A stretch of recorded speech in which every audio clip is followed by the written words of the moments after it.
one of my issues is porn addiction. Porn itself has got me into some issues. Porn was definitely a catalyst, and it was one of those things that I would, and I still do, sort of prefer porn over sex. Recently nearly died because my appendix ruptured. And I tried to be the E-man and just carry on. It ruptured on a Monday night. I didn't go to the hospital till Thursday. Whoa! Yeah, I was telling them too. I'm just like, what are you doing tonight? She was like, I'm doing you. And I was like, cool. Done deal. You raw dog the shirt or like put some... Yeah, I raw dog the shit, bro. Dog the shirt, my Nasty, G. If you feel like you're laughing, just laugh, dude, because it is fucking... Look, if I I can love touch... how open you are though, thanks, bro. mate. Are you trying to beat this porn addiction or are you just being open I about am it? trying to beat this porn addiction. We got claps on what we achieved, so... Thank you, man. Yeah, this is the Making a Statement podcast, episode number 6. That's a little bit of a celebration behind the scenes. We were just talking about that. But this time, we got something different for you, everybody. We got a brand new guest in the heat seat over there. Before we kick off, this is the Making a Statement podcast. We are uncensored and unfiltered. You can catch us on makingastatement.co.nz while you're there. Afterpay some of the brand. You can see it on display. And bro, you're going to have to lace yourself up. You came unequipped. What do I... Oh, shit. You didn't want to have to pay an order real quick. But no, we got the brother E over here to my right. Hi, I'm Ethan. And over here on the left, man that's part of our local community. Went through college with him. He was a musician that I looked up to. I remember you were fucking drumming back in the days, bro. As well as a recently launched podcast host. So, John, do you want to just tell them about who you are and what you do and where you come from a little bit? Brother. Thank you, brother. Hi, everyone. I'm John Taylor, originally from Foxton. Now a Wellington Valley resident. Trader. I'm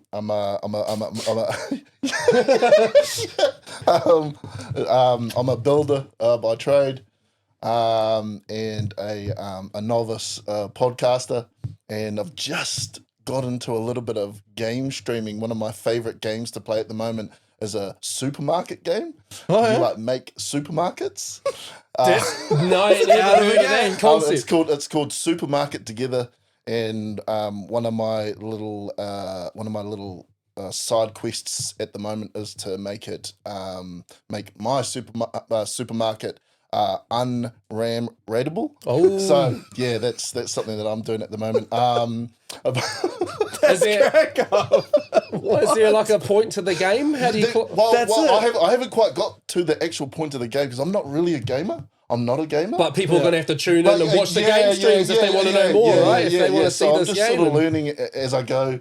Where do you stream that? Probably on Twitch. Twitch. What's your Twitch? Vorteke. Vortex. Sorry, it's Vorteke Meke. Oh, Vorteke Meke. It's like Vortex Mega Howler, but it's like Vorteke Meke Howler. But I just Howler wouldn't fit, so it's just Vorteke Meke. I like it. I like it. It's got a ring to it. That's a good gaming channel. Yeah. And apart from that, just a single bachelor living a bachelor's life, and yeah, nothing really else. If you ever become a rapper, can your rap name be Vorteke Meke? Well, I have ventured a little bit into rapping. Have you? Just slightly. Nothing serious. Nothing. Is it in the public? Oh, it's on SoundCloud. Wow. Okay. And I go by Young Nudak. Nah. Which is Young Nudak. Young Nudak. Does Young Nudak got bars? Oh yeah, a couple. He's got a song called Benny Day Flex, which goes something like, today's gonna be the day, little mama, let's get away, cause it's Benny Day. Yeah. Oh, that's got a Benny Day. Yeah. So it's like, yeah. Bro, the bro Ricky was saying he reckons he can sing now. Yeah. It sounds like these two should collab, Oh, hell yeah, dude. Yeah. But Ricochet and Young Nuda. But that's, AKA Vorteke Meke. Ricochet? Yeah. God damn, it is heavy, man. That's cool. Yeah, I gave it That's to cool, him. man. I like to you nickname did things. He nicknames So I lots of nicknamed stuff. the bro. Yeah, but yeah, I was taking him on tours with me, and you know we're hitting stage across yeah. the country, so we needed to introduce him to something. Hell yeah. And then that's what we landed on Yeah. because he's a Hell son yeah. of a gun. Yeah. Yeah, Bro, I can't get over that. Young Vorteke Nuda. Meke. Bro, I'll tell you what, bro. I was on the benefit for last year. I was on the benefit for about maybe it was a while. It was almost a year. and I was just sort of going through things, and then I was like, what the fuck? Oops, what do I do for this time? And I thought, just make some rap songs. I'm going to listen. I'm going to listen. I'm going to have to. You're going to have to send me the link. I want to listen too. Or we just search up. Everybody should Can go everyone search go and up listen? No. Young Nuduck. And put what they See think if the in the bro's comments. got bars, but you mentioned fuck. You said that word. Yes, I did. You don't have to yes. apologise. We can Right. say Yeah, no, it. It's don't. uncensored. Right, It's unfiltered. But right. we've got the rangatahi jar. And this is what we're doing. Every time somebody drops an F-bomb on this podcast, we're putting 50 cents in here, including myself and the brother E. Sure. So it's uncensored, unfiltered, and if you're a kid and or this subject and content of what we do is out of your cup of tea, then jump out. This podcast isn't for you. But if we swear, we're putting 50 cents in that jar. Once that raises to 500, we're putting it back into the community and doing something special for the kids. So that's a concept that I hope everybody can understand and get behind and allow some leeway on the F-bombs and everything else that's going to get said. Yeah. I just want to play a little game called Bars Now. Hell yeah. So on our podcast, I'm not prepared. Can you freestyle? Oh, I'll give it a jam. I'll give it a go, so man. this is the quick little breakdown. and young, this is Bars Now featuring Young Nuduck and is it Young Nuduck or Little Nuduck? Little Nuduck. The Little Nuduck. Gee. Oh, you got your rap name just given to you. You ain't Young Nuduck no more. You're grown. You're Little Nuduck now. Shit. So. Stop saying it, bro. Stop saying it. Bro's going to have bars with that name, bro. He's got to live up to it. But that shit's hard, G. I see what you're doing. Yeah. But with this is we drop a sentence. So I do a bar, Right. and then you come off the back end of it and you just rhyme with that word. One sentence. Okay. Then it goes to him in the circle. Then it comes back to me, and then I've got to sorry. Yeah, And then I got to do it, and then you change it. you change it. Oh. And so we'll go in a circle, and then he'll change it. Is it like that drinking game where it's sort of like like the ship came into the sailor's asshole or something? Oh no, what is it? Sorry. I think we played different games, Roger. That's a horny ship. It came into the sailor's asshole. That's a ruthless game title. Yeah, that's wild. So Okay, so I'm gonna have a sore chest in a minute. Oh my god. the way we'll kick it off. good. We'll kick it off with you're saying something about a sailor's asshole.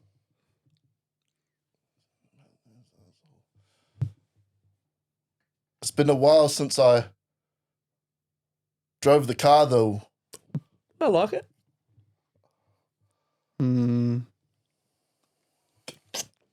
If you're an Otara, you're gonna get your car stole.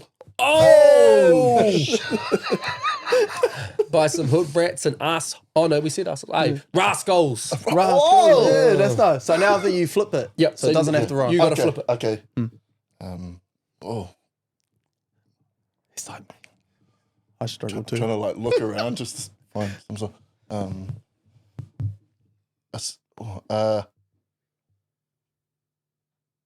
I see a fire alarm bracket, but no fire alarm. Don't tell on ourselves. Insurance if you're tuned in. Tune out real quick. We were planning to burn the place down and do a job. Hey, insurance. Hey. Oh no. Wait, what was the last word? Alarm. Alarm. Yeah. Oh. I got laughs now. I don't know what to say. Is that as far as we're going to get? I think that's as far as we're going to get. I think I'm I done. had one lined up too. I was going yeah? to say twisted my arm. Oh. But what you before that? Because it makes no sense. Whatever you would have said. But what if it didn't lead to that? What if they just made up something now? Oh. Yeah, you're really good at I was this, going to bro. do something about causing no Well, harm, but I couldn't find out what to put No before. harm. Yeah. Oh, yeah, that's a good one. Yeah. Yeah. Because I thought about not having the smoke alarm Yes. and causing no harm, but then I was like, I need something that leads into it, otherwise it makes no sense. Right. So But you know what I'm overthought saying. it. Yeah, but that's what happens. That's why I struggle to do the raps, because I think too much about what Me I'm too, saying. man. Yeah. Way over there. Usually I overthink all the rhyming and Right. I'm like rhyming more with the sliding door. I'm grinding for the, you know what I mean? And I start like rhyming everything, and then my brain goes overcomplicates, and then I fuck up. Usually though, like if I'm drinking, like if I'm night drinking, I can freestyle because I don't overthink it anymore. The brain just goes somewhere else. Sometimes when you're doing those freestyles at a party, like, and you're with the bros right in the corner, it's always in the corner of like the courtyard. There'll be like young Nudak in the corner dropping bars. No, it's little Nudak. Oh, little Nudak. But there's always like the 4 bros and they're just like getting at it. And, I don't know. I've been in that circle, but I like to watch that circle because I can't. Bro, when you're from the rap world and you see the ones that take it seriously, bro. They freestyle. That's not my lane at all. I don't claim it. I'm not a rapper. I'm not a rapper. Nah. But we'll find out for ourselves. We'll have to check out Young Nudak on Spotify. What was it? SoundCloud. SoundCloud. Yeah, I will be checking it out anyways. Thanks, but before we jump into more music, because that's another topic I want to talk to you about, bro. It's music in general, but also your history in the world of music. Yeah. But we like to do a check-in, bro. We just mental health check-in. It's been a week since we did it last, so we're doing it every week, and whoever's on the show, we'll check in with you as well. Where are you at out of 10 and why? Starting with me. Yeah. I'm probably sitting at maybe a 6.5 at the moment. Last week was a bit of a rough one, man. I got sick, just with the flu, and it just sort of set me back. Myself, I'm a self-employed builder. If I don't work, I don't get paid, and it's really just a case of that. It just sort of. It's funny though because like sitting here now. It turned out to not be as bad as I thought it would be in terms of like money. I'm actually doing all right, but it was just at the time last week, which is still sort of the sort of 6.5 sort of feeling is just still creeping into this week, just because I know that it sort of happened in terms of I didn't really work that much. I don't really know what I'm going on about. I'm just ranting at the moment. But that's what that's for, G. That's what you're talking about your week, bro. You're not ranting, you're telling us. Yeah, cool, man. That's where you at. I had plans to do quite a lot of work last week, and they just sort of fell through. Just because you were sick? Just because I was sick, and I couldn't... when I'm sick, it's so funny, man. When I'm sick, like, I am useless. I am absolutely useless. And it's funny because I'll come up with any excuse to, like... This is funny, but also quite sad. I'll come up with any excuse just to sort of not stay sick, but just to sort of stay home, where I know for a fact that in a week's time I'm going to regret that. But just lack the motivation. Just lack of motivation, and then just sort of being sick doesn't help. But yeah, I did wake up this morning just feeling a little bit funny. I felt a little bit funny. I did push through. I'm not entirely sure why. Yeah, I don't know. So I should have come a bit more prepared for that question. Sorry, but you don't need to be prepared for that. You don't have to be prepared, my bro. It's just how are you? That's literally what it is. Yeah. I'm good. I could be doing better. Yeah. I've been sick too. Like I might as well jump in, bro. I would say probably a 6 myself, just because I've been sick and fucking just not had the capacity to be able to have a day off. Because I work in a management role too. Mahi is like 9 to 5 job is managing a customer services department. And our department's been like kind of cut in half right now because staff have been promoted into other areas of the business, which is massive. Like I'm so proud of them. But it leaves our team running at half capacity. So my team of, I think it's 6 went down to 3. And then I've got today, I'm training 2 new staff. So starting to backfill and fill those slots. But they just started last Monday. So like I fell sick last Monday. They both in first days. And also my team's running at 3 out of 6. So it's like, wow, like there's no room to take a day off. I got to be there. And then I've been sick all week. And then this week started with 2 of my 3 sick. So there was just 1 on the floor with me and trying to train and that too, bro. It's been a full on week. So yeah, just been sick, but I haven't been able to have a day off, which is killing me. Because it's like I think I need a day to recoup because it's just not recovering. It sucks. But yeah, where you at, brother E? Did you give us a number rating? Yeah, I said 6. Oh, you did. Sorry, I missed that. I was having a drink of water. I'm good. I think I'm an 8 this week. I'm now able to talk about what I couldn't talk about last episode. Yeah, okay, yeah, Yep. talk about that real quick then, yeah. Real quick. So I got a new job. Starting a new role. Yeah. So start next week.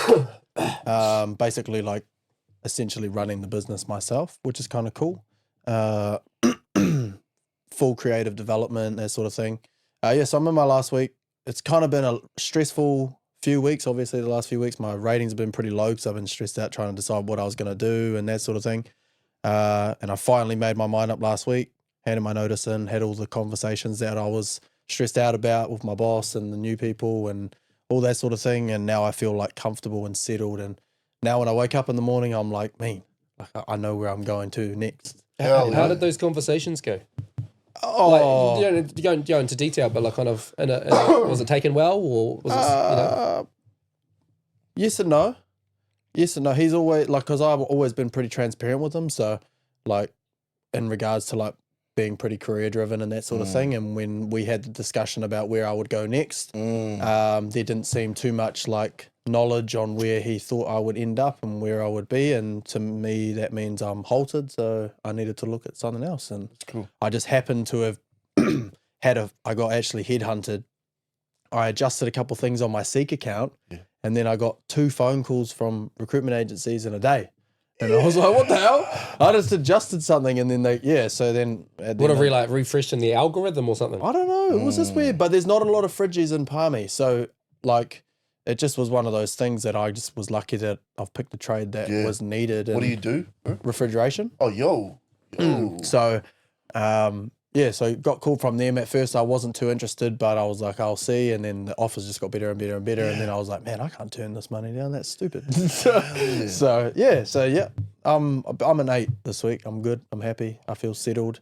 Things are slowing down. It's getting closer to our boy arriving. So, yeah, I'm feeling good. When is the due date? Start of November. Wow, that is coming up. Yeah, I think she's 8 weeks away. He is 8 weeks away. Shania's still quite small considering, eh? She's getting big. She's getting sore. But they were saying that we just had to get another scan done because they did that fundal height measurement or whatever it was, the growth thing, and it wasn't measuring right. So they were like, oh, we don't think baby's growing. So we went and got scans done. Everything was fine. And his head's big.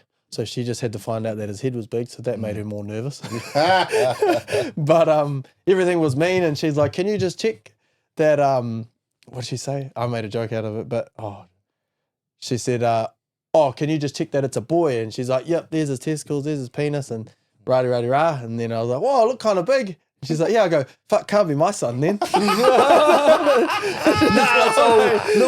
nuducks. Little nuducks to dance. I'll tell you, oh man, that's Just funny. I was just like, thanks, fuck, whatever. Like, just made a joke out of it. But no, it was cool. So everything's good and measuring right, and he's growing right, and he's feeding, and his heartbeat's good. So it's hard not to have a good fucking high rating for your week when you're off the back end of that, eh? That's cool, man, bro. made me feel Cool, awesome. man. So I'm excited. And Sorry, brother. Do you find just talking about when you're do you find that you're a wee bit of an overthinker when it comes to things like you're wanting to have a chat with your boss and stuff like that? Yeah, man, I'm the same, man. Yeah, it was terrible. Yeah, I can get myself into some, oh my God, I can get myself into some sleepless nights, some horrible mornings, and some like really bad anxiety driven days. To those, you know, those sort of like physically anxious where your eyes are like super like puffed out, you can't think properly and just can't breathe properly. And you just can't breathe properly. Yeah, man. And then when it comes to when you actually go to do the deed or whatever, and you're like, hey, I got something to say, you say it, and then it's over. You're like, what the hell did I? So what was that all about? That's been like my biggest driver since I took the steps with Dilz. Is I've started to like think about how I've been through similar situations in the past. Maybe it doesn't directly correlate to that, but like similar, and gone, it wasn't as bad after I did it, so maybe I just need to step in and do it. Hell yeah. You know, so that was like that. I worried about it, but it wasn't worrying about his reaction. I was like more worried, like, am I making the right decision? Right. So I wasn't too nervous. I think that's a healthy way to like weigh it up as well. Yeah. Instead of being like worried about someone's reaction. Yeah. It's a lot more healthier to be like worrying about, okay, is this actually the right? So that's cool, man. That's really cool. Is that why you work for yourself? Because you didn't want to answer to your boss no more? Oh, dude, like there's a few reasons I work for myself. One was so before I got more serious in the trades as a builder, I was working in offices down in Wellington City. We have to take a quick moment to thank the Foxton Fire Brigade. Can you hear that? This goes off every Monday night, bro. Oh shit! Yeah, you're hearing that come through the microphones. That's how loud that rings from out here. They still do that. They still do this, bro. So that's the Foxton Fire Brigade getting up, losing time with their family, missing Shortland Street to go do their drills, you know? So respect to them, so thank you. Shout outs. That's amazing. Sorry, we interrupted you. No, you're all right. I thought we were just going to have like a moment of like silence. Nah, just a shout out. I don't know. No, we hope that's just a drill. Actually, yeah, I've been in that. Hopefully that's a drill. Yeah, harder. What was I saying? Yeah, I was working in offices in Wellington. Prior to that, I was in the trades, but I thought I'd just take a break and just see. When I moved to Wellington, I was just like, you go around CBD and there's all these people walking around in suits and stuff. Yeah, like city life. Like, exactly. You're like, oh, what's this all about? You know, what's all this about? I want to give this a go. Suit. Yeah, exactly. So I gave it a go. Hung up the microphone at that point. No more young Nudak. Oh, there was no. This was pre Nudak. Pre Nudak. So we got to get the timelines. We got to have timelines and. Yeah. So pre Nudak. Okay, pre Nudak. Gee, okay. There was where was I? Yeah, working in offices. It was nice for the first like maybe 6 months or something like that because there was routine. There was routine, and with me myself, I don't have a routine. I never have. I am looking for routine, but I am looking for routine. However, when I'm faced with a routine, which would evidentially help me, I'm definitely one to be like, nah, I'll just keep doing my on the fly bullshit. But do you find comfort in that? I find comfort in just on the fly, man. Do you feel like you're spontaneous? Just sort of spontaneous. Do you feel it's like less pressure? Yes. So that's why you choose that because you're like, fuck, I don't have. I mean, I don't have like.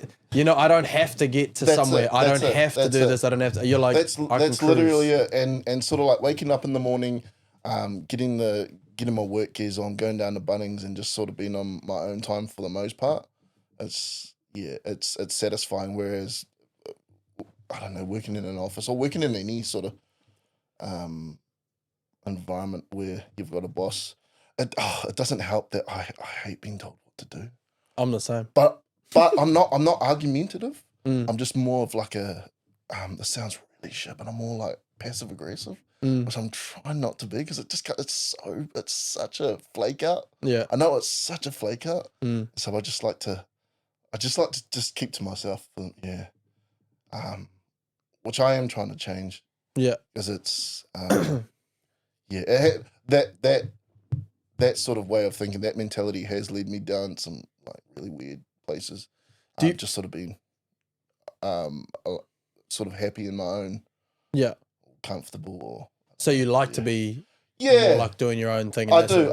However, I like to be social. I like to be around with my mates. Around with mates. With new people, I'm a little bit more standoffish. Yeah. Do you find it because maybe that anxiety that you were talking about? Yeah, a lot of anxiety when it comes to like, I don't know what to say. Like, last weekend, I thought I'd treat myself last Saturday night.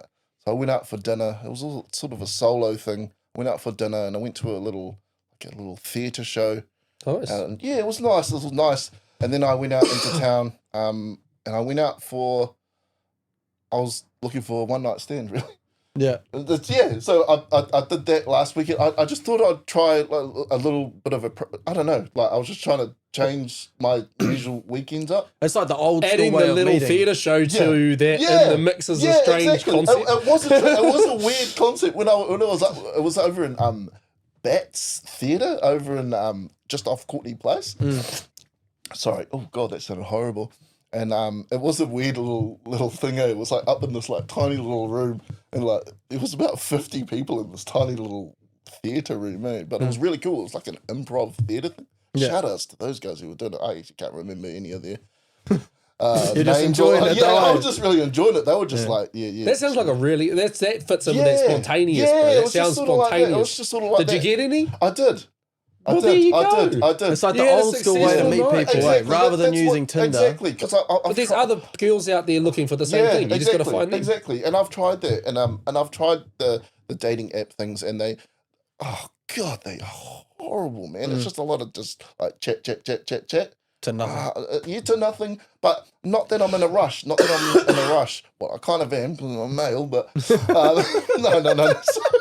So, but no, I'm not in. It's not that I'm in a rush, but it's just I don't know. I just find it very mundane dating app. So I thought, I just tried like the old school. Can I tell you something? Yes, sir. I met my wife on Tinder. Hell yeah, dude. Hell yeah. Hey, can I tell you something? Yes. I met my wife on Tinder. Hell yeah, dude.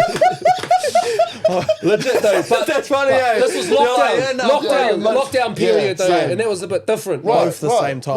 Like I think that was like a moment in time. You know what I mean? So Yeah, I don't know. Yeah. Dating apps might be different now. That was all you could do back then is dating apps. May I ask, were you on dating apps specifically to find a partner? No.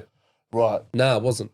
Right. No. I was just chilling. Yeah. I wanted conversations. Yeah, So I just like to right. use it. I never really used it to hook up. I just used Right. it for like conversations. Right. And then when I met Naya, I saw in one of her photos that she had a baby. Yeah. So it was like, wow, if I start talking to her and we get feelings, I can't fucking flake off. So that was something that ended up, Wow. Now that's we're- cool. That's You're cool. that baby's dad. third That's kid on cool, the way. man. Yeah. Hell yeah. Yeah. Oh yeah, shout out Tinder there, man. Oh wow, that's cool, man. But again, this was COVID period. Yeah, so, right, I mean, right, had there not been COVID, I don't know what the dating app world would have been like in that. Oh god, it's You've got a modern day no traffic light system fucking shit going down to you know what it's like in real time. Yeah, that's right. Yeah. No, but I think the experience was really cool, man. I wasn't, I didn't go out wasn't to be pushy or anything. Wasn't to be like sly or like. One thing that I'm trying not to be in this circumstance is like. I did find myself on that night when I was looking for a lovely lass. I found myself trying to be that like mysterious dude that was like sort of because I was alone. That can come across real bad, real easy too, my G. It did, bro, and it did, and I know it did. And and like You become the creepy uncle in the background all of a sudden, G. I was just like chilling like on the, just like chilling there. Trying to have but that just to wait, just hopefully some lady's like, oh god, he looks like some 007 dude. He looks like some little nuda. What was the pickup line you got? Oh, the pickup line I got is I stared at this this lady, tall, blonde Scottish lady. I walked past her and I went, wow. And I just went, wow. There was no sort of pickup line. And then she goes, what? And I was like, well, you're gorgeous. And then she goes, what are you going to do about it? Oh, that escalated pretty quick. Her mates were there and they were like, gosh. And I was like, we went for it. And then I left it. And then we left it. And I walked away. This was at Fringe Bar. And and I walked away up the stairs. And as I was walking away up the stairs, I was like, what the f-? Turned around, went straight back up to her. And I was just like, what are you doing tonight? She was like, I'm doing you. And I was like, cool. Done deal. I like this. There's about a 3-word exchange. Yeah, You skipped all that waiting for a reply on a Tinder app. Yeah, and so we got each other's details, and then I left home because I'm a single bachelor. My house is tragic, man. Hold on, so you didn't plan that you were actually going to get somewhere Well, I with this didn't plan? think I would. Yeah. Because some of the times when I've had a history where I've over prepared and I've maybe washed my balls? carpets. Washed my Hey, when you go out not prepared, like, you can't be not prepared, my G. yeah. But Oh, dude, there's been times where I've like cleaned the carpet, like, what?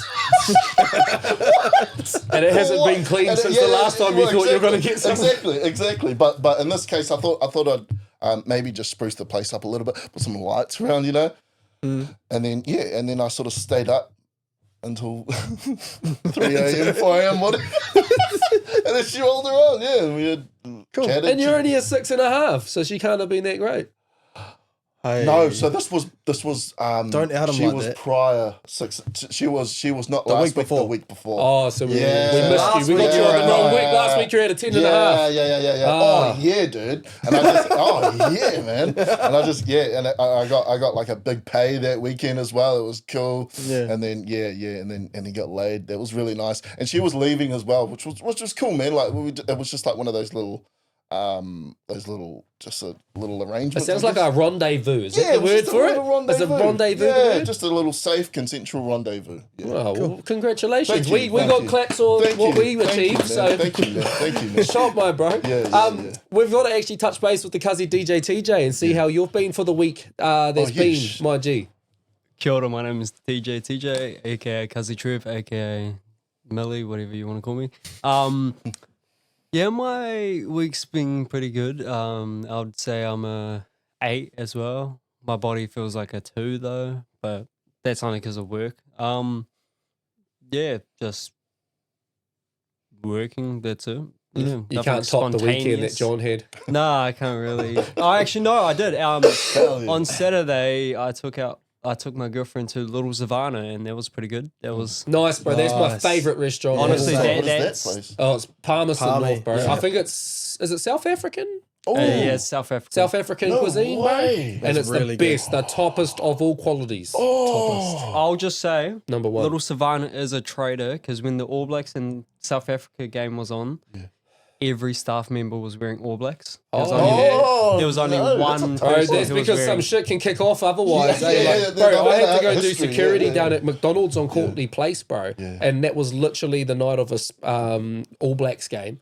And there ended up being this big ass brawl in the McDonald's, bro. And I'm like bouncing the McDonald's, and I had to like citizens arrest these cunts and It's just almost clothesline them. It's And almost shit. like it's just like throw a rugby ball in there. Just Run it straight. It literally just came down to the argument post game about the score, bro. And I was like, oh my god, it's wild, man. That's crazy. Yeah. McDonald's. But Cuzzy DJ, can you pull us off the hot topic? We'll kick off the hot topic. And this is just a pot of random things. You've just put something in there yourself, John. man. You know what it's like. So it's just a subject, a one-worder, a sentence, a line. It's what we're getting our guests to put into this jar, and we can have the conversation on the back end of at some point. Okay. The hot topic is women's rights. Ooh, man. Okay. I thought they're pretty standard now, it's aren't pretty they? just equality. I Yeah. think. Man, days? I've got a bit of a chat around this, specifically around the joining between women's rights and trans rights. Mm.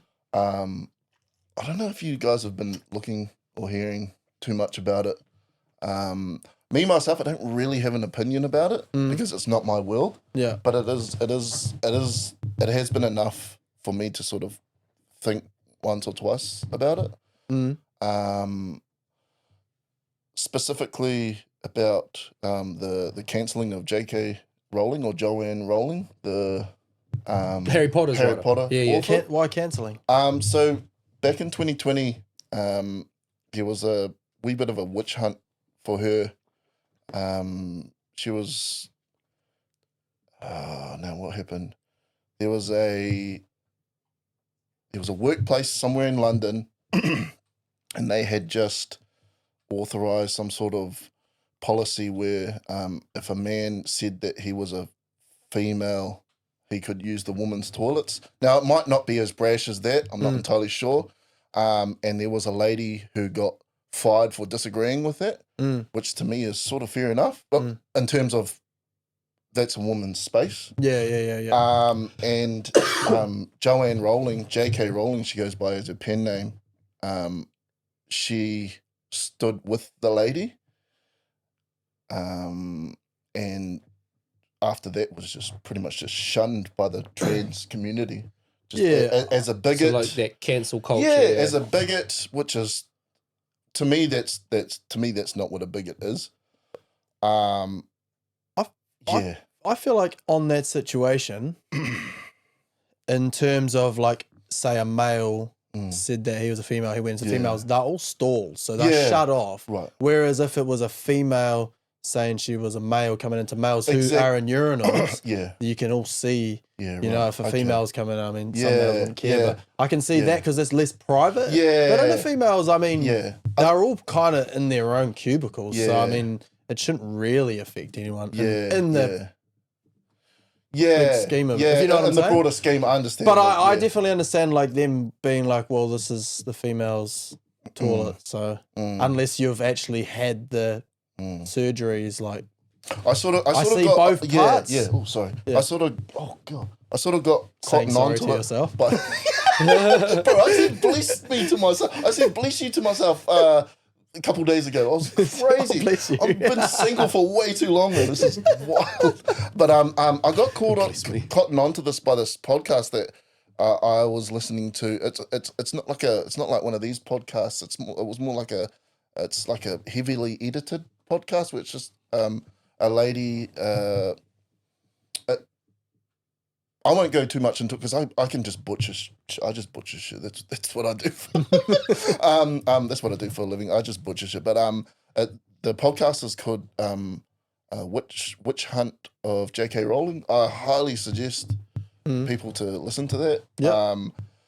It's coming from the host herself is a lady who came from the Westboro Church, which is a US church, which was famous for some pretty bad shit when she was younger, and shit like they used to. They were just like one of those really. I don't know if they were culty, but they were just like heavily into anything that was anti-Christian, but like heavily. Yeah. Culty, that's a new one. Yeah, Are you just a little bit culty or really culty? Yeah, I don't know. but yeah, I'm definitely butchering this, but I would heavily say to listen Witch to Hunt of J.K. Rowling. Witch Hunt That of sounds J.K. interesting. Rowling, I missed that completely. What I usually see, and I see it quite publicly, and I disagree with it, is that like when it's taking over the female sports. that exactly, and that as well. That like there's just straight unfair advantages when you take it to the Olympian level. You know, and I think it's like the UFC, and then I think there's been scenarios with it in the UFC or something. But like that's where, it's like I would have a say in that space. Yeah. But women's rights as a whole, I'd say we're quite equal in nowadays modern society, right? Like for the most part, we are trying to create quite an equal world. I don't know. Is there any kind of specific rules or laws that still stand out? I don't. And which like that applies to women, so. and you know. Yeah. No, because I even think like in regards to if you went and got like put it in my perspective, like if there was a woman fridgie and a male fridgie, they're gonna get paid the same. Right. They're gonna get the same work bonuses, all that stuff. Same it's all from gonna be the the world same. I'm from. Yeah. Office. I work in an office, so it's the same. As long as you're applying yourself, you're gonna get somewhere. There's no like discrimination between if you're a male or a female or anything like that. I think there's probably roles where they're like, oh, a male's probably more suited. Like if it was something to do with, you know, heaps of hard labor, heavy lifting, that sort of thing, they're probably going to naturally go, well, I'd probably prefer to have a decent sized male than a smaller woman. But at the end of the day, they can still do that job. Yeah. And it's not very unlikely to see that. Like I've been to a couple fridgie companies and we do quite a bit of heavy lifting, that sort of hard labor stuff. And there's quite a few females in the industry, which is pretty cool. I like to see that. It's cool. I'm going to say that I'm not qualified to answer that question because I feel like I'm like coming from the perspective, but not from the shoes, you know? Yeah. So they might be nice. living in a world right now currently where they are living through something where something isn't a biased or something like that, which is, you know, very possible, but we're just blind to it because we're not exactly. impacted as such. That's something that me myself, I'm trying to like be wary of is like in terms of like opinions that I have of things is just to one, half of it I don't know anything about it, and two, I'm just wary of if I take things too far, because I think in human nature it's just natural too, especially if you're not being heard or you feel like you've not been heard, and if you feel like you've got something to say, and also if you feel like you're sometimes personally myself, if I feel someone's not agreeing with me, I feel like I'm like, I might go a little bit harder. Like become argumentative? Yeah, exactly. Yeah. And it's just like it's unhealthy, and it's one thing that I try to remind myself. Something that I'm trying to remind myself of. This might be going off topic, but I will bring it up now. Just talking about being capable of doing horrible things. I have no idea if this has anything to fit into it. But something that I've been reminding myself of is I am John Taylor, I am human, and I am capable of anything. I am capable of good things, I am capable of great things, but I'm also capable of heinous things. And I'm wary. I just like to keep myself wary. Accountable. Accountable and wary that I don't, whatever path I take in life is that I'm wary of that I don't take a path that could possibly be heinous. And not that I don't think I would, but no one thinks they would. Yeah, I think the bro. older I you really get- like that perspective. Though. That's really honest, and I like your self-talk, like that self-talk that you give. Like for you had a rehearsed thing just then. You obviously used that. That's a mentality mindset thing. I like it. I think that's a tool set, bro. And I think that's something that people that are listening should like kind of tap into, because it's not bad for, and it's not funny. It's true shit. You can actually speak yourself in. You really can. We can all speak ourselves into doing some gnarly shit if we're not careful. Everyone's capable of it. I feel like the older you get to, you have that more like. I don't know. That's all good.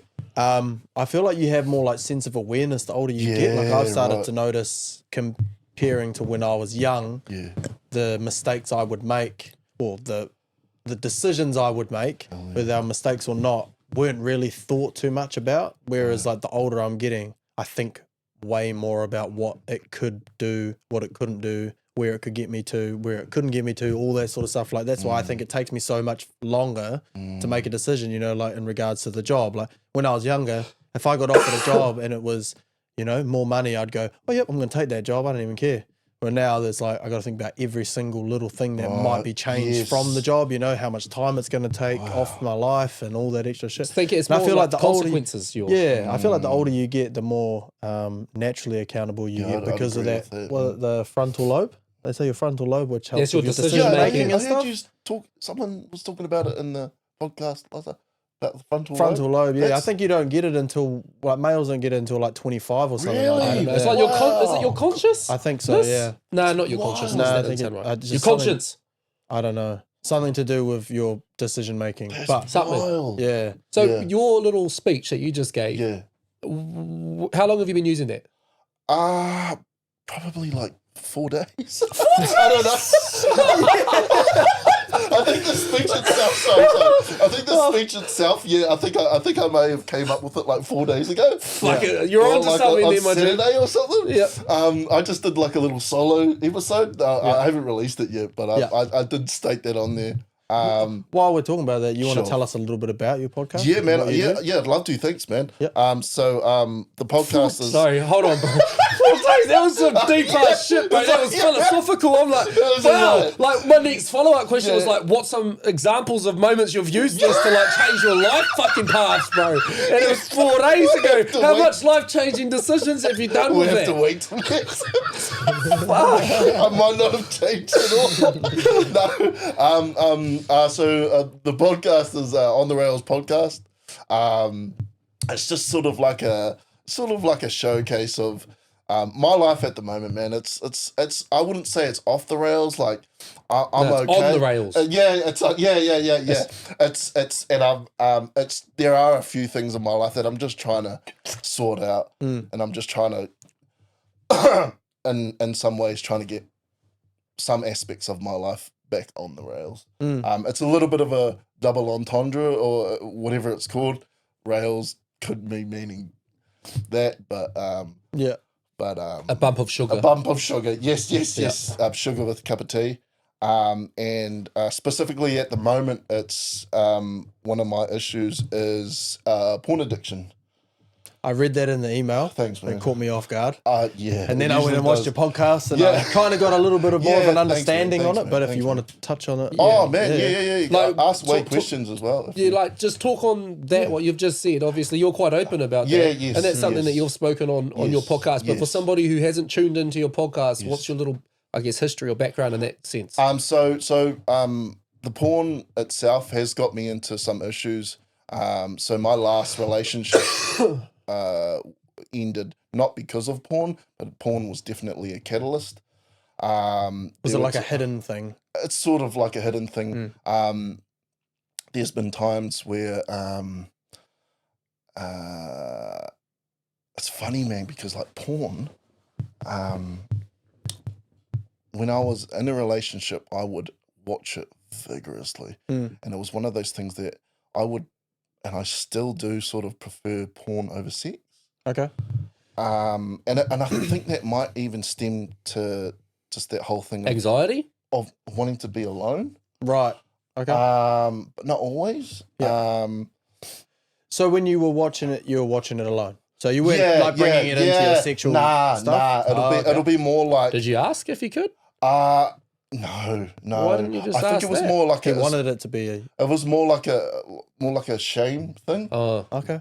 And there were times, and I'll give you examples as well. There were times, if it's okay with you guys, I'll tell you some of the best porn sessions I ever had was when my son was asleep. Is it like a danger wank? Oh, dude, yes, I shouldn't it's say a that. danger wank, man. Danger wank. Wank. Yeah, And so they you were like and I'll- fearing getting caught. Yeah. And it would be, and it should be. I didn't know there was a title for a danger wank. Danger wank. Yeah, I've heard people talk about it before. It should be lying there, right? She's asleep, and I sort of like cotton on to her like sleep patterns of like what she sounds like when she's actually sleeping, and if she sort of if she was in that state of sleep, that's when I'd have like a mean jam, and I'd just Jam. I'd like put like a pillow between us, if in case she did wake up, and I'd do it on my stomach. And so I just like I don't think I've ever done that for my whole life. I don't use my hand. I like hump things. So I'll get like a t-shirt out and I'll just put it between my groin and I'll just hump it. I'm sorry, I'm not trying to. I was not expecting it to get to that. I've never heard of anyone doing that. Yeah. I keep looking over Triss, like, trying not to laugh. For a young fella, I can imagine, like, he's like, what the hell? It's funny as shit, dude. Gee, that's going to be you in 10 years, Cousin Triff. DJ TeeJay, what's your favourite shirt? Okay. Yeah. But that's just the act itself. But yeah. So then, sounds like a lot of effort. It's a lot of effort, and it's at the time it was fucking worth it. And I tell you, man, it was some of the best fucking orgasms I've ever had. I've literally heard of people doing the old like sit on your hand and it'll go numb, and then you, if that feels like someone else is doing it. I never tried that, but that's what somebody said. But use your left hand, and apparently feels like someone else. And well, that's sort of how I first started masturbating when I was a child. Well, not a child, but like an early whatever it is, early teen. That's how I found myself masturbating. with your left hand. No, humping. Oh. Humping things. And so and I haven't changed. I haven't switched up. I've never switched up. So with that in mind, it's So I would have like a pillow on my side between me and her, and I'd roll over and I'd just have like, Do you raw dog the shirt or like put some? Yeah, I raw dog the shit, bro. Raw dog the shirt, my Nasty, dude. bro. And sometimes I'd use it 2 or 3 times, dude. so has it been like this for forever? Forever. So when did it go away from like wanting to have intercourse with a female, not a pillow? I'll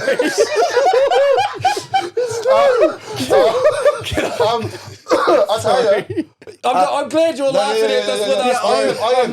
This is just really. I wasn't. I haven't heard of this before. I'm completely open with it. Yeah, cool. I'm not embarrassed about it anymore, and I welcome the humour. I about it wonder because if it's- anyone's going to get any ideas. I'm only trying to make the humour from it so that I don't get Oh, awkward, hell bro. yeah. That's no, why. do not feel awkward. Just if you feel like you're laughing, just laugh, dude, because it is fucking. Look, if I can I love touch, how open you Yeah, are, though, thanks, bro. thanks, Like, thanks. is that healing for you? Like, It is. This whole thing about it is super healing Yeah. for me. I have a therapist. I go to a therapist once a month. is it helping? It is helping. Yeah. But this here helps so much more. Being It's able just to just letting open. out. It's just letting out, and I'll tell you, man. There's this movie that just came out quite recently. It's called Baby Girl. It's got who was it? Nicole Kidman, Harry Dickinson, and Antonio Banderas. It's about this lady who's somewhat similar to myself, which is quite an interesting. It's quite interesting seeing it from. It's a from the movie. female's Yeah, from the perspective. female's perspective. So she's the like a porn addict. she's a porn addict. And there's this scene right at the start, man. So there's a scene right at the start, and she's having sex with her husband, who's played by Antonio Banderas, and they finish, and then she goes, "I'm just gonna go take a shit or whatever, go take a piss." She walks down to her lounge, and she puts the porn on her laptop. She lies down, face down, exactly how I do. Oh, And so it's it's just not started- an uncommon thing. I don't know. I'm not entirely sure. But anyway, when I was watching that, I was like, fuck, that's me. Well, I was watching that because it turned me on. The idea of the movie turned me on. So I thought I'd maybe watch it to have a fact too. So, is, But, and then I was doing that. so is that like 50 Shades of Grey and It's stuff? Like, sorta have like you that. like? Yeah, Oh, it's I don't sorta want to like go that. too It's deep sorta into like that, that, but you but know what I it's- mean. 50 Shades of Grey, I never got the hype over it. though. Like, Nah, it neither wasn't did I, that- it man. wasn't a Neither good did I, movie. man. And I've met people in that lifestyle, and But BDSM. yeah, and they agree. They're like, nah, this ain't it, man. This is completely Hollywoodized or whatever. Hollywoodized. Great actors and whatnot. But Do you know anyone in the BDSM community? Never heard. What's BDS? Is that like Is chains that whips and stuff? chains? well, it can be, man. Like there's layers to it. I don't know August. too much about it. Myself. What it's kind not- of porn would you watch? Oh, me myself, man. I really get into female masturbation porn. I love it. Oh god damn it, I love it. Don't get us started. Hang on, Jay. Hold on. I need a t-shirt. No. take them away just in case. Female No. masturbation porn. Specifically, there's a few channels that I follow at the moment. Hold on. Are do you you not have, like, trying a to beat this? subscription? Are you trying to beat this porn addiction, or I are you am just being trying to open beat, I about am it? trying to beat this porn addiction, but I'm also just trying to be open about it. Yeah. So, how are you going? I'm going all right, and I'll tell you one thing. Living on my own has helped because of one that danger. Not there, so then it's not It's kind of not like. there anymore. It's not. Is that fun what you anymore. think intrigued it? Maybe. I believe so. I Yeah. really believe so. I don't know if that was the base of it, but I really think that had something to do with it. Because there were times. This is going to sound really gnarly, but there were times that I couldn't find anywhere to wank, so I'd go into the bathroom and like close the door, turn on the shower, and then chuck a towel down and like jump straight onto it and hump it to death. But So. That doesn't sound romantic. How many? it's not romantic. It's not romantic. It's not romantic. It's not fulfilling. It's not satisfying. So how frequently would you say, like Saw doodle? more than a couple times a day? Or, Oh yeah, absolutely. Yeah. Currently, Currently, I haven't wanked to porn. I think it was maybe Saturday. Saturday was the last Saturday morning. yeah. So not yesterday, but the day before? Yeah. Fuck, you're doing pretty good, my man. That's better than multiple times a day. Yeah. Because usually it's He's trying so hard not to laugh. I think you need to unsubscribe to some of these. Like, how are you actively trying to so heal in that space if you're trying subscribed to it? I'm not subscribed to these channels, but I do follow them. When I feel like I would like to. Do you pay for? No. You like use Pornhub? No, yeah, just Pornhub, X videos, X hamster, X in X, XX in X, YouTube. True's like, I got all those ones saved on my bookmarks. And there's a new one that's came out, which is U Dwarf, which is crazy. U I don't Dwarf. follow that shit. Don't follow that, I don't Margie. follow that shit, but anyway. Don't go and search those up. No, yeah, just stick to This young is the Dwarf, Uncensored, please. Unfiltered, Yeah. Making a Statement podcast once again. Yeah. What else, man? Dude, yeah. In terms of just trying to steer away from that shit, man, I'm not actively doing anything, which is a bit of a shame. I feel like I really want to. Aren't you going to therapy? Didn't you say counselling or therapy? I do. Yeah. And maybe it's working. It's just one of those things, because what I really want to get from it is if there's something deep down that's keeping me in this certain way, I'm trying to figure that out. Because me myself, man, I'm pretty sure I'm pretty certain I'll be single for the rest of my life. And Is I that a like choice, it that way. or? It's a choice. Yeah, It's a yeah. choice. And watching pornos, and also I've had my history with being a bit of a dirty boy, infidelity and such. Right. The porn also co-aligns with like just with myself, just like a real, I guess, like not a real bad relationship with sex, but just unideal relationship with sex. So I don't know where I'm going with that. With the therapy and everything that's going on, you don't want to stop doing it. Well, Do you want to understand it, thing. or it's, what? It's almost like vaping. Yeah. Like, I know it's bad for me, but right now I just can't. I don't feel like stopping. But however, I know that I should. Addiction is what you said, though. Exactly. Addiction, you can't just stop just because you Exactly. feel like stopping. Exactly. You need to put tool sets in place to overcome it and replace it with good habits. Exactly. And stuff. And that's So that's probably what you were doing. Going on the town the other night. Yeah. I think I would say so. Also walking the dog, which is it's something that sounds so simple, but it really helps. One of the key things that me and my therapist Zano from Island Bay Medical Centre, God, he's a godsend, man. Really simple, man. He just said, what's the most often times that you watch pornos? And I said in the mornings. It's usually in the mornings. I mean, and he said, So that's why you like to be late to work. We just called him out. Anyone that's his employers, that's why he's late. He didn't run out of gas. He didn't have a flat tire. He was humping his towel. That's good, man. That's good. What was I saying? And then we just came up with like a little list of things to do in the morning, and one of those was walking the dog. Just something as simple as Exercise, that. Exercise and walking the dog. But I was thinking, is it too much time on your hand? Like, Maybe you do need that routine, and because you'll be too busy to think about doing Absolutely. like, is it? Absolutely. Is there a boredom aspect to it?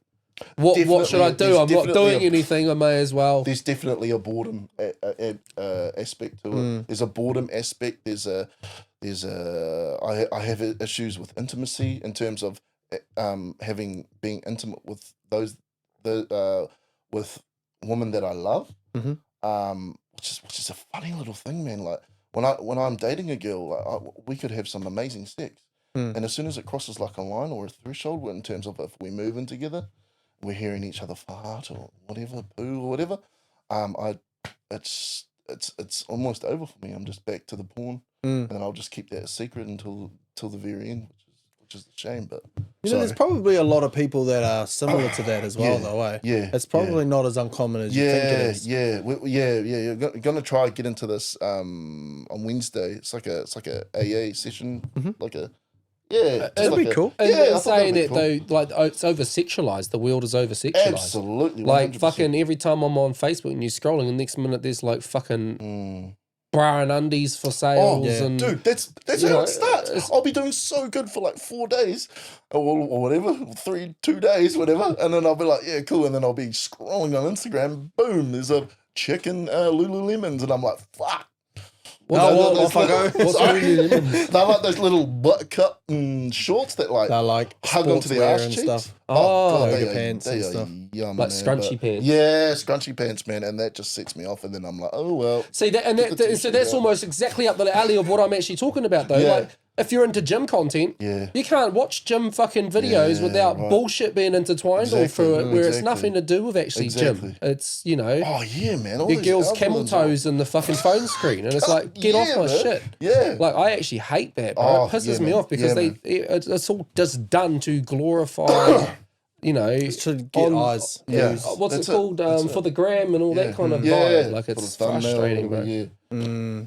But I see what you're saying though. Yeah. Like you're trying to heal. I guess you're trying to you've got a way to go. I think that's kind of where you're at, right? Yeah, definitely got a way to go. You're addressing it and you're publicly talking about it. You're open about it. You're laughing about it. You're admitting to it, which is the first step of an addiction, right? Yeah. So you're looking to go to some kind of a help talk space. Yeah, yeah. And you're going to counselling. yeah. And you created a podcast where you can just talk openly, be yourself. And what other concepts come about with your podcast, bro? Like, is it just a space for you to be yourself? And what's your end goal with it? What's your mission? I don't really know what the end goal is, eh? I'll bring in guests every now and then. For the most part, the guys that I know. Really trying to get some females in there. Cool. To have some really sort Diverse of conversations. Yeah. Even maybe some pervert females which will be cool. Because then you can see their Yeah, perspectives. just to sort of have like a really open conversation about that.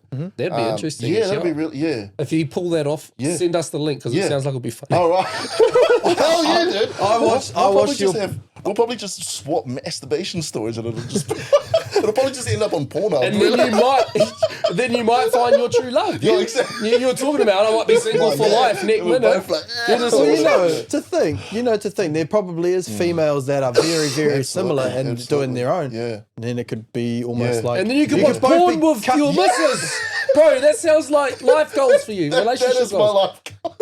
I'm sure you could put that in your Tinder bio, bro, and find somebody. Yeah. You put that on your Yeah, Tinder yeah, bio, G, yeah, and you'll yeah, find yeah, someone. yeah. I promise. I am on a little bit of a cool down period with Tinder. I did 5-6 weeks ago. I did lose a lady, but it was plain that she was going to go. So we met on. Now she doesn't want me to talk about her too much, but I will talk about what sort of impact she had on me, and she had a great impact on me. I met her on Hinge, and when we met. It was completely casual, and we set that and we set that as a foundation of where we were going.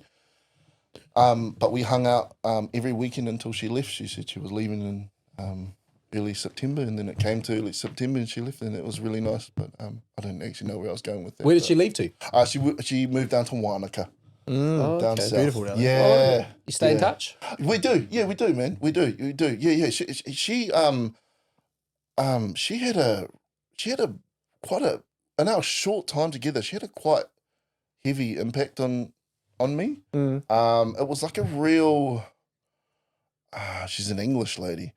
I always find out those English ladies, they're very, very upfront. There's no fucking around, or no pissing around. You can And say fuck. yeah. there's no joking around. It's just straight to it. I found that really refreshing. Yeah. There's There's no fakeness, no which happens a fakeness, lot man. in There's this no day and age. fakeness. Yeah, and she goes, I just want to have, let's have some fun together until I leave, and that'll be nice. But it was really nice, man. Yeah. So you're off all the Yeah, but I'm just apps on at like the a little. moment? Yeah, I'm just on like a little cool down thing. I don't want to like jump straight back onto it or whatever. But Yeah. but like the weekend before was really nice. It was just like a little railway, but Do you still make music? Not as young young nude. Nuda.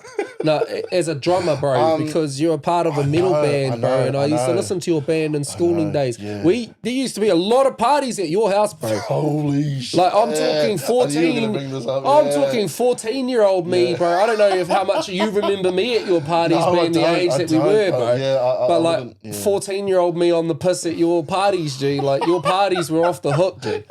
Shut up. like- I think I was 18 too. Yeah, bro. Like was that illegal? That's heavily illegal. Yeah, bro, but your place was off the hook, dude. Yeah, Like, as thank you, a bro. teenager It growing was up, funny, that was it the go-to. Yeah, it was funny, man, because like my mother was at the time. My mother was like in and out of hospital, and when she would go to hospital, that's when I would have the parties. So she was none it's all the in bad wiser. faith. Yeah, this is all in bad faith. But she would have heard She the know that. stories. She heard the story. She Oh, heard yeah, the stories. My granddad heard the stories. They were down the street. They knew what was going on at those parties. Oh man, yeah, it was just like big rock parties, like just real heavy metal rock parties. Everyone would show up. Half of Shannon would show up. Drinking, fighting, Yeah, fighting. cops. Yeah, cops. Yeah, yeah. It's just your standard little small Town parties. Yeah, It's like bro, that. yeah. But He was the host of them, bro. So Yeah. 14-year-old Dude. me used to look up to this Dude, guy. they had parties at my house when I wasn't even there. I was probably at some of those.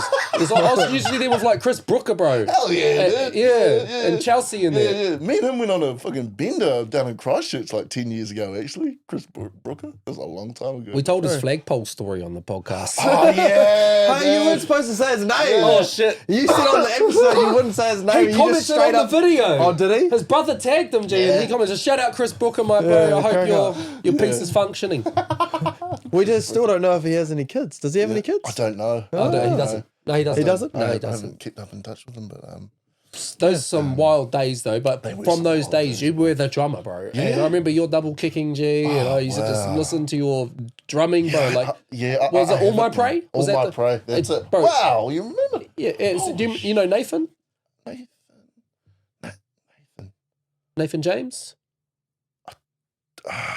Oh, Nate. Nate. Yes, yes. I work yes. with him. So I brought him through to my Oh, studio, bro, laying right, guitar. from within. Yeah, bro. Yeah, redoing some of the guitar I've laid and Yeah, shit like yeah. that. Add a metal twang to it. G. Oh, He's awesome to get in the studio with. Tell him today. Yeah, so mate, that's your band days. Yeah, that Any was- stories from those days? Dude. I think we played one gig at a marae up the road, and we weren't told until we got there that it was a wedding, and we were playing like right at the front of the. I don't know my Māori that well, but it was like the front of the house, like the main sort where you put all your shoes and stuff. Yeah. And so we were sitting up right there, Mm. and we weren't told this, but this was like a wedding for like some big gang dude. I don't know.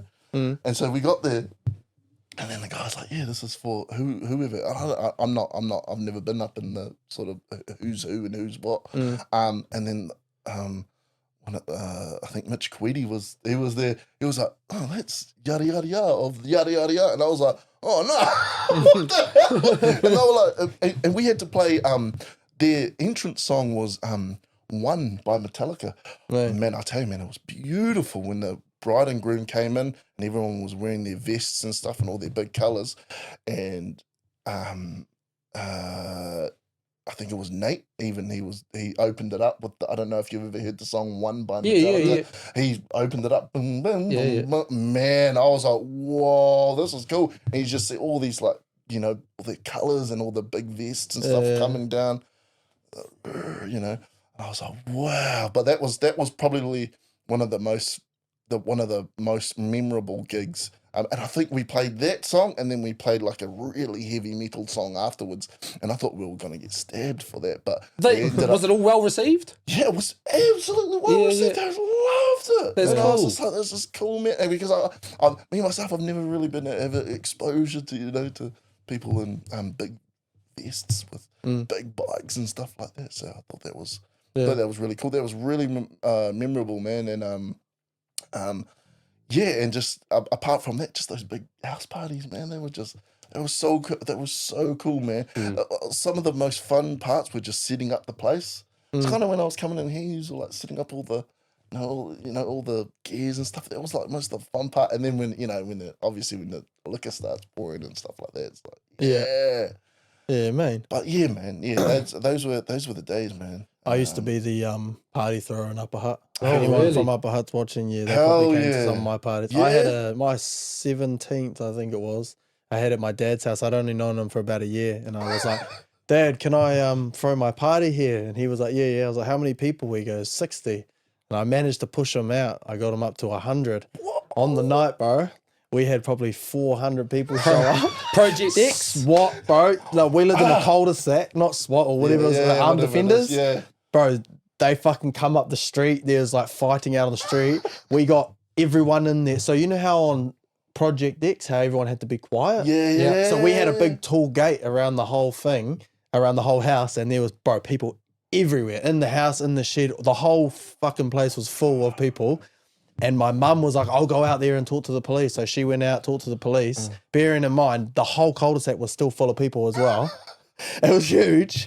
And she went out, she's like, no, it's all under control. They're all in here. We're looking after them, rah, rah, rah. She came back in, everything's all good. Boom, music back on. Right, it was huge. And like, I was like, I feel like that was like my most memorable party I ever went to was that Your party. own party. Yeah. For your 17th. Bro, it was crazy. Like, it was like straight up so like, cool, it man. was scary because it was so crazy. But bro, there was heaps of shit where like, I can't even really remember half the stuff that happened. But bro, a couple people got bottled, like, like that. But like, I woke up on a, you know, those foamy mattresses between like 4 other people. And I'm pretty sure the 2 people next to me had done that. And I was just like outside, like this was outside on the concrete with some mattresses. We're here. Shirts, yeah. I don't know, G. Were you at my party? No, but then, bro, there was like couches outside, and like there was like a few people were like sitting up, sleeping like this. On the couches with the bonfire still going. Bro, I woke up walking around, there's people sleeping on the grass, and bro, it was like there was no lawn left, it was just dirt. Like, it was so See, I've never hosted no party, but I've been the one sleeping on the lawn at bro, any same. party. I've done it and I've hosted it, bro, so many times. But yeah, fuck that, it's bro. God. But yeah, no, bro, it was like hectic. Yeah, so I remember, and shout out mum and dad, both of you let me throw some pretty hectic parties. So it was pretty cool. And it's memorable, you know, being a kid and doing that. And I was glad that I could have that safe space at my own house to do it. Like, because, you know, sometimes it was pretty intimidating. Like, you go and say, going to a different hood, like I was going to the hut or something, and I didn't know whose house it was or whatnot. We just been invited. So, you know, it's a bit scary. And then you have a party at your own house, and it's like, you know, I know I'm the everyone boss. here. This is my house. Like, cool. Everyone's giving you drinks and Nobody's going to fight you because that's your house. yeah, well, it was, hopefully, but it never happened to me, thankfully. But yeah, that was nice. So did your mum give you a grilling when she found out the stories? It wasn't my mother, man. It was my brother, dude. It was my older brother, man, which was fair enough, man. And I was just sort of like, I was just taking the piss, man. Just like big time taking the piss. And I tell you, man, like it wasn't just parties, you know, at my mother's house while she was at hospital. I was taking the piss. I was just taking the piss out of life in general. I was old enough to be. I should have been left home by then, dude. I just remembered. I was at school till I was almost 20. I was a super senior. Oh, yeah. I was a super senior by the end Because of it. how old are you? I'm 34, going on 35 next month. Oh, yeah. Because I wonder if that's how you were more so still at school when I was at school. Yeah. Because that'll you're be what, it, that'll repeating be it. years. Yeah, that'll be it. And even at the end of that year, like I got nowhere with school. It was just sort of like Just doing it because it was just easy. doing it because it was easy because I didn't want to get a job. You would have passed music, though. Oh yeah, past music with flying colours. Yeah. And nothing else though. Not even absolutely nothing else. Just went there to be there. I just went there to be there, man.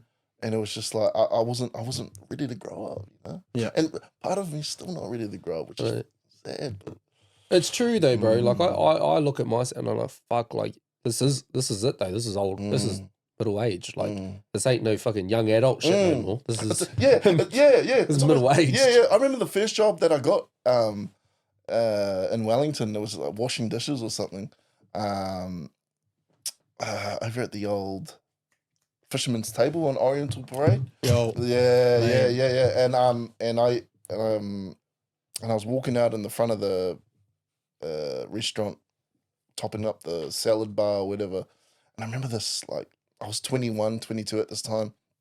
And I remember I had to sort of like get around this kid, and the kid's mother was just like, let the man get past you. And I was like, man, I'm a man. I was like, I'm not a man. I'm still a little boy. I'm still a little boy. I'm still a little nooner. I'm still a little dude, man. And still, man, I'm 34. I still like have almost like troubles accepting Like it. imposter syndrome, mate. It's almost It's like, imposter syndrome. is that man. really a grey hair? And do I really need prescription glasses now? Exactly, bro. Exactly. Yeah, I got mine last week. Oh, did you? Yeah. Wow. Yeah, just for Shit. reading up closely. How did you? Was it like read? How did you get to the point where you're like, oh, maybe I do need? I glasses, work in front of computer screens just Right. all day at work because I work in an office. Right. So my day is working in front of lights and screens, and then I come home and make beats and record music, and I do all of that. Right. And that's just looking at lights, and then I come in here and I'm shooting. It's just lights, so I get headaches and shit, bro. Right. And so I was just like, fuck, my eyes are strained, and so started by like 1 o'clock. I'm generally getting a bit of a headache, Right. and so I went down to the glasses place, and I got my eyes tested, and they were just going through all the things, and then it was like, they put this on, they're like, this or that. And I'm like, bro, it looks like you got a magnifying glass on my face. And he's like, well, that's where you're supposed to be able to see it. And I was like, hey? Shit. So yeah, that's when I found out. I was like, okay. it's not that I can't read without, you know, but when you put Helps. the glasses on, all of a sudden it's like a magnifying glass. Really? Yeah. So you Okay. don't have to strain so much. Yeah, but Yeah, the 'cause- process is expensive, bro. So I know why people don't go through it. Because like the eye test is like nearly $100, and the frames that I got were like $200, and then the prescription lenses on that was like $150. So it was like nearly $5,000 by the time I got to the end of it. Yeah, but I guess at the long run, it helps to one, look after the headaches, but two, it might help like prevent the vision from deteriorating further. But the other thing as well is I just look at my family, and it's like, well, my parents both need glasses. They don't have them, but they need them. My grandparents all have glasses, and it's like, well, that's all just natural deterioration of the eyes, you know. It's that aging bullshit. My family have them too. My grandparents do. My mom doesn't. My dad doesn't, but my grandparents do. Yeah. So I don't know. Yeah, I'd say get your eyes tested if you can. Like I would highly recommend people to. Yeah, I've been thinking about it. I need to. I think there's certain things that are kind of like like if you go and get your car a waff and a reg and you look after it, and when you get it the waff, you get it a service, and you might get a wheel alignment like what we're talking about. I feel like as a human, our body, we should do servicing of our body kind of every year or two, and go get our eyesights checked and our hearing checked and our blood tests and shit like that. Because like after I recently nearly died because my appendix ruptured. And I tried to be the E-man and just carry on. It ruptured on a Monday night. I didn't go to the hospital till Thursday. Oh, Yeah, I was telling him too. Well, you're gonna die if you don't go. And he's like, "Nah, I'm all goods. I'm all goods." Yeah, I tried to just be all goods, bro, but no. And then I went to the doctors, and they're like, "Look, your body's not reacting like it's blah blah blah, but because of the pain." But they said my body wasn't responding to that because I was fit and healthy. They're like, your obs are pretty normal. And so they're like, we need to get you an ultrasound. So I went to the ultrasound booking on the Thursday morning, and I had like lunch plans and shit, bro. Like I even had all the cream in that in my car. My cousin was going to make some mean ass creamy chicken pasta meal. And, like I was hanging out to play Xbox for the afternoon, bro. Bro. And so I went to this ultrasound appointment, and then she goes, you need to go wait in the waiting room, and I'm going to call the hospital. I'm like, what the fuck? She's like, you need to go to hospital. And I'm like, but can I go to have lunch first? She's like, as your medical advisor, no, and as a mum, no. And I'm like, well, fuck, how bad's this? What are you having first? But she's like, you need to go direct to the hospital. And so I get to the hospital, and it turned out they were all on strike, bro.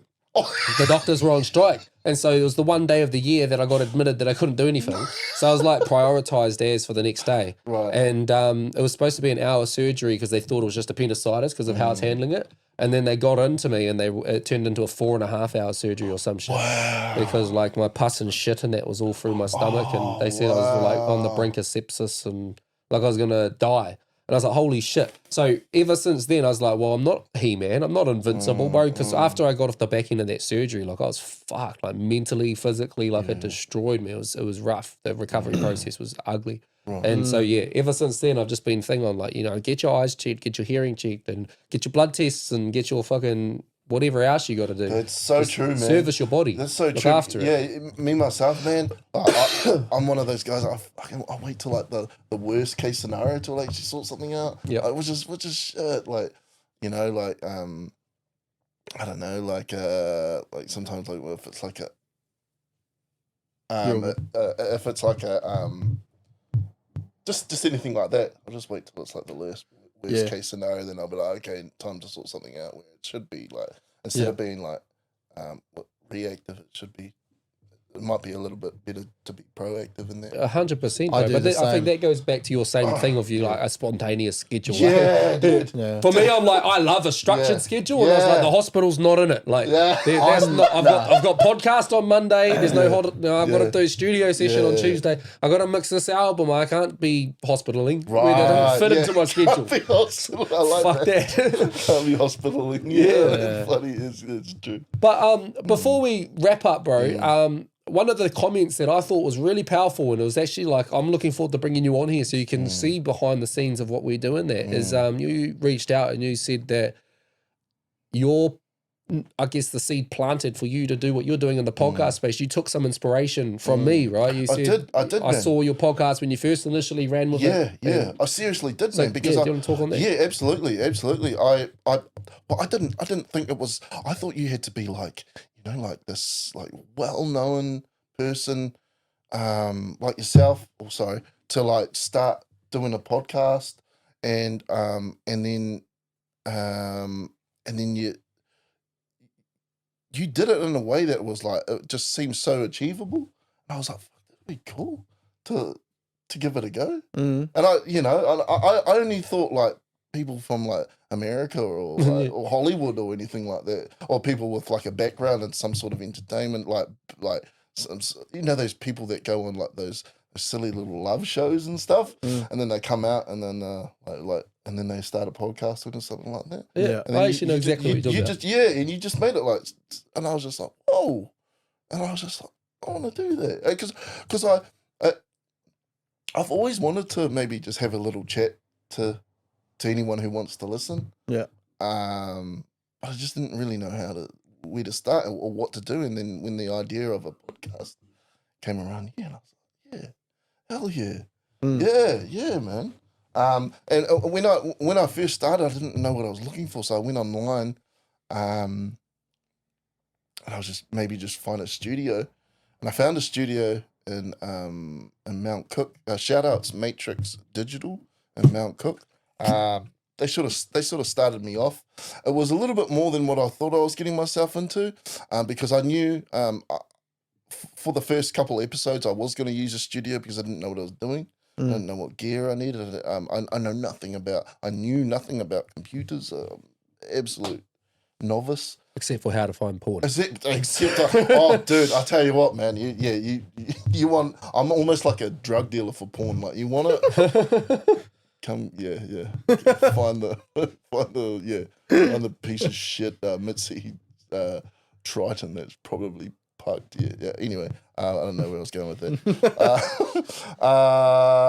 Yeah, man, and they just sort of helped me to not really set it up, but just sort of do my first couple. You had a episodes. pad. You had a grab space. Yeah. And so you've used their studio space the first few podcast episodes. Podcast. You learned some shit behind the scenes. They taught you some stuff. Yeah. Good. That was it, man. Yeah. And then I just said, yeah, I'm gonna go out on my merry little way. But now we've got a webcam, which is cool. We've got a couple little lights. But I've got a small space. It's just in the corner of my little Bachelor's pad. little bachelor's pad, man. Yeah. Yeah. Sounds like that's the funny. Yeah. We were like that. We had. So you started off at Kōrero FM, Right. and then we went to. Did we go from there to your parents' house, or did we go to your studio first? No, so I went from Kōrero FM. So the sort of similar thing. I wanted to launch a podcast, but I didn't know where to start. I didn't have the expertise and the background in that. But I knew what I wanted to do. I knew what the podcast was. It's what it is now. And I wanted to do this like a couple years ago. And so I did it in collaboration with Kōrero FM. There was a space involved, and we had a team behind us and they had the knowledge and helped put it together. And so I'm running on with the team, but at the same time, I'm on their time, I'm on their space, I'm on their schedule, I'm on their rule set, and it's like I want to bring it in-house so I own it, so there's control over it. I don't want to answer to somebody else in terms of time, and I don't want to answer to somebody else in terms of what the content is. And so I really knew I wanted to bring it in-house. And then from that point, we brought it out of the Kōrero FM, and I was working with my cousin at the time who just lives just down the road from that abandoned house that you were talking about. And that's where he lives. So we actually brought it to his house, and we set up a space in there by the fireplace, bro. And we shot a whole podcast episode, bro, with Anthony Woon Taylor. Oh, Taylor. that. Not sorry, not Anthony. Taylor. It's T- what's his face's brother? Taylor. Tiffany. Oh no, hold on, no.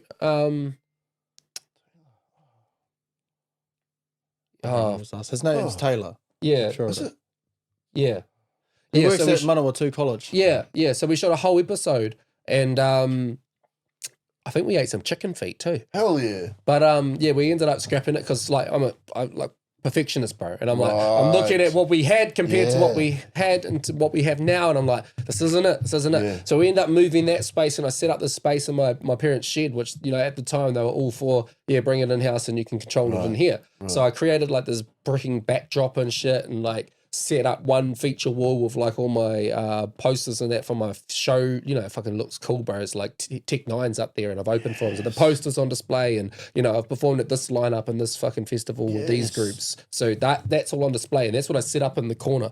And we shot a whole podcast there with the bro King Cass. He came up from Christchurch at the time, and we shot a whole podcast with him. And I think that was the first one I got you in to help with behind the scenes, So I introduced him to the podcast world. I did one. I did that Taylor one. Oh, you did do the Taylor one? Yeah. Oh, you did too at Eddie's house? Yeah. Yeah, because I had him trying to learn the shit behind the scenes, bro, learning the cameras and that. And then from that one, we went to the parents' shed and shot it with King Cass, and then I was like, I'm not happy with it. Like, it's not what it's not what it needs to be. And then from there, we brought it into my music studio because I've built a whole studio. So this is like this is Mass HQ, bro, with the black and red foams, and it's kitted out. This is our space. Yes. I've got a copy and paste kind of music version studio, black and blue foam space and that. And so we shot a whole podcast in there with Ethan Trial running as the guest host this time instead of behind the cameras, like playing the Kazi DJ TeeJay role. And then we had King Cass on that one as well. We shot a whole podcast, wasn't happy with it, scrapped it. And I was like, fuck. Like just trying to quality, has to be right. And then we did a whole podcast space at the house that he was living at prior to this one. We built another podcast space. We got the couches and we started the beginnings of our in-house setup with everything we've got here because we're like... We got that painted. Yeah, we started making the steps towards the bigger picture, but it still wasn't the right space where we were. It wasn't what we needed. So again, the content never got used. We just created like we did 6 scrapped podcasts at all these different locations, just trying to find exactly what the relaunch looked like because it had to be right. Yeah. And now, we've got this space, bro, the Mass HQ, and it's just a lot of leveling up and investing. Every time that we were shooting these dummy tests, we were shooting it and then would go, this is what happened and this is what went wrong, and we didn't have this camera and we didn't have this lighting and we didn't have this microphone, so we didn't get this quality and we fucked up with this, and and so we're just still doing that. Yeah. Every week we're still leveling things. up every week, bro. Like even just a couple of weeks ago. And do you sort of feed off each other in terms of like, no, not feed off, but each will have like an opinion of something, and then yous will sort of bounce off each other? We kind of I think all we've sit both there got the and same end look goal. Right, We kind cool. of both just look at it and we're like, That's we really should probably cool, put man. some in there. We should probably do that. Yeah. We should change that. We should move that. Yeah. We need to adjust the lighting in this one and this and this. So, So it's you kind of both have the sort of same goals. And like if That's really if cool. something's needed, we just know that's a part of the end goal. Yeah. So then the next thing we do, bro, is so what was it? We had these other microphones, and we had recorded all the microphones through, but it could only capture one audio file, and it was fucking up like the audio for the release to the distribution on Spotify echoing or something. Yeah. And so we were like, we've just bought the wrong microphones. We live and we learn, bro. Like we have to move on. We need to get rid of these microphones. It's not right. I heard that episode. Something about that. Yeah, we buy a whole new set of microphones and we do it right this time. We learn from our mistakes. Beautiful. Same things with it's just been a piece to the puzzle every single time we've shot a podcast. It's evaluate it, look back, fucking what's right, what's wrong, what's the pros, what's the cons, what can we fix, what do we need, Cool, man. and then we save and we work towards it, bro, and just keep leveling up. Man, have you always been like that? Sort of like really attention to detail? Yeah. I don't know you that well, brother. I know of you, and I've seen your work. I love your work. Thank you. But I always I'm admiring just this, like, you yourself. You got this really. I was watching you and sort of is that right? Is that light right? Is this aspect The right? lights, everything. It's so interesting to watch it. Have you always been? Yeah, I think it's just I don't know if care that's too care for forward the of a question, product but yeah, right. and the representation as well. Is like for me, front and center is what I'm doing now. Is like, you know, you said you work for yourself. Yeah. I work at 9 to 5, but I also launched Making a Statement, which is my business, you know. So I actually run that as a business. And so at the back of my mind as I'm moving, I'm like, what's the representation and of the quality of making a statement? And I want it to be known for quality. And so I do get nitpicky. I'm like a little bit, not perfectionist, what is it? No, he's a perfectionist. Yeah. Right. Try That's to be cool, on the man. end of editing, bro. Yeah. Bro, I'll send him something, and then he'll come back to me and be like, "It's not right," and I'm like, "Are you fucking serious?" I have a high standard, bro, Right. but like I control everything. So creatively, bro. So now in the music world, I produce all my own music. So I make all my own beats. I mix all of my own music in house. So I do that from the ground up. So I'm mixing the production as well as the vocals. I write and record everything in you know, my own space. So I don't answer to anybody, like you said about working for yourself. So in the music world, I don't have to answer to anybody anymore. I can make whatever I want from scratch and take it to a finished product that's quality. And I believe in it. And it's a lot of mahi, bro, but there's a lot of heart, a lot of effort, a lot of mahi, like mana goes into it. Yeah. And so there's a lot of, you know, pride in what the end result is. And so, yeah, the music videos, bro, I write them all out. I direct them. Like I come up with I the shoot whole. them. The bro shoots them. Oh, So that's how I've brought everything in house, bro. We're a team now. Bro, you've got such a cool team. It's a movement, bro. This is an empire, dude.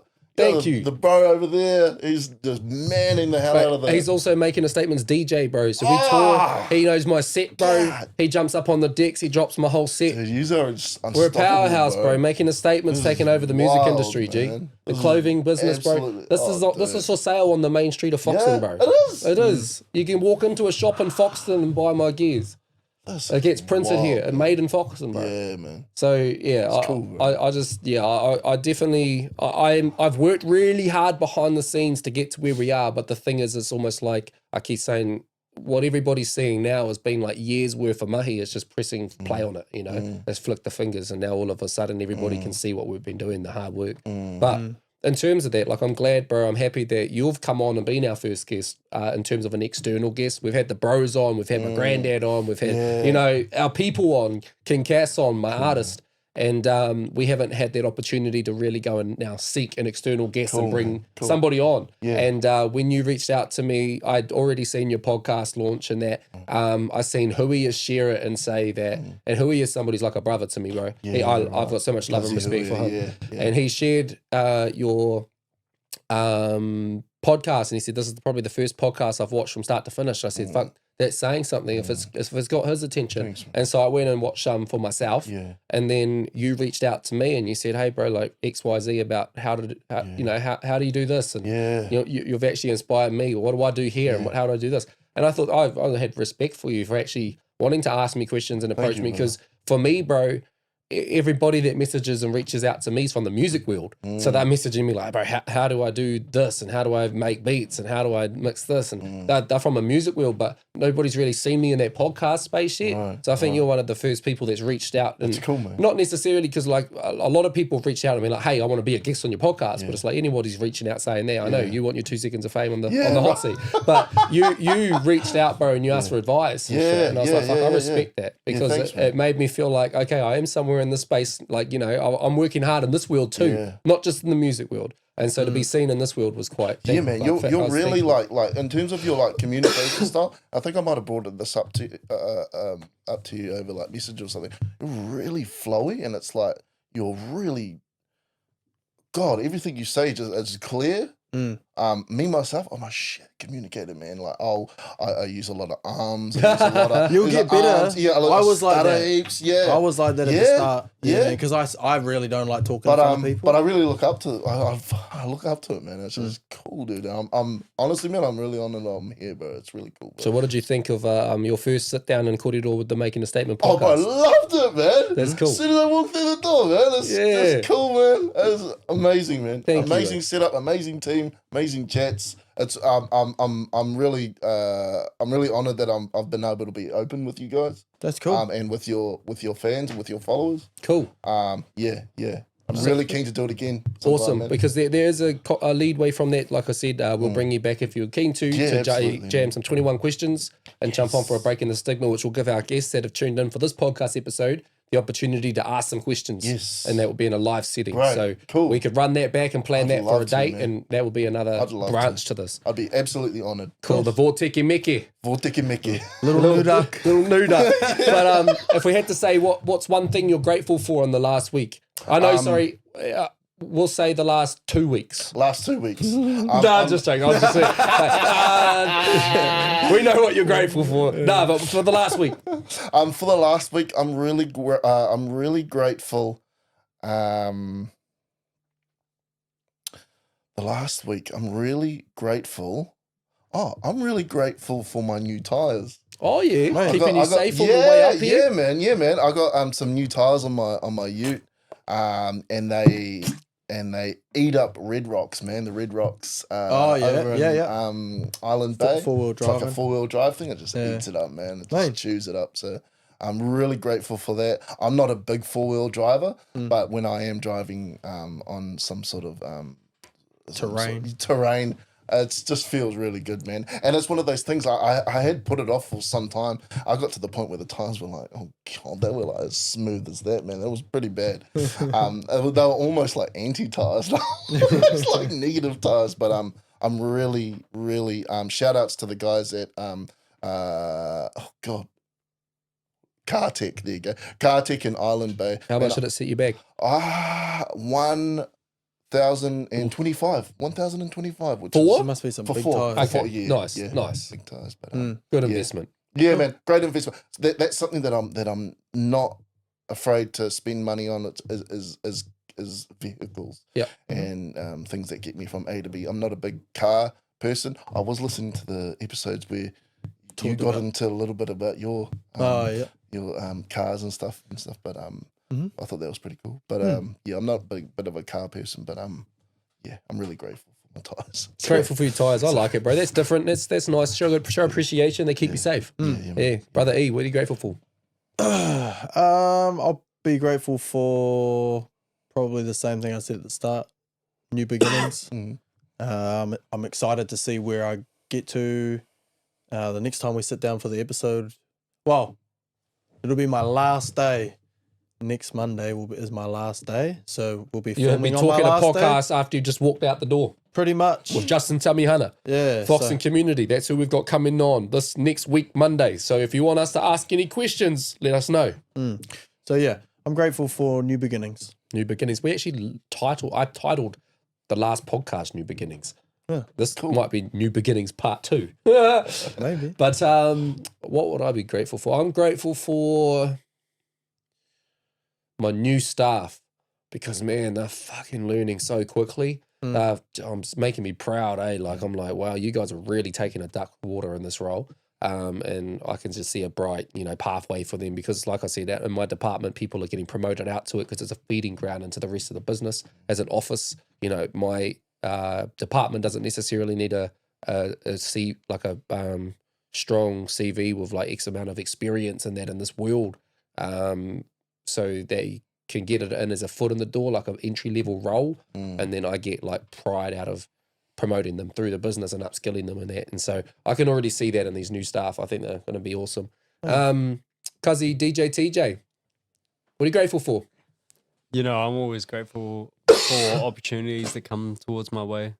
Like I've said in so many podcasts, opportunities like becoming a DJ for making a statement and doing podcasting, learning more about being in the background of like streaming and everything, just taking all this information because I know one day I'm going to also do that on my own time, if that makes sense. Absolutely. Hell yeah. Well, I hope you're learning a lot, Cuzzy, DJ TeeJay, and thank you for your mahi. Of course.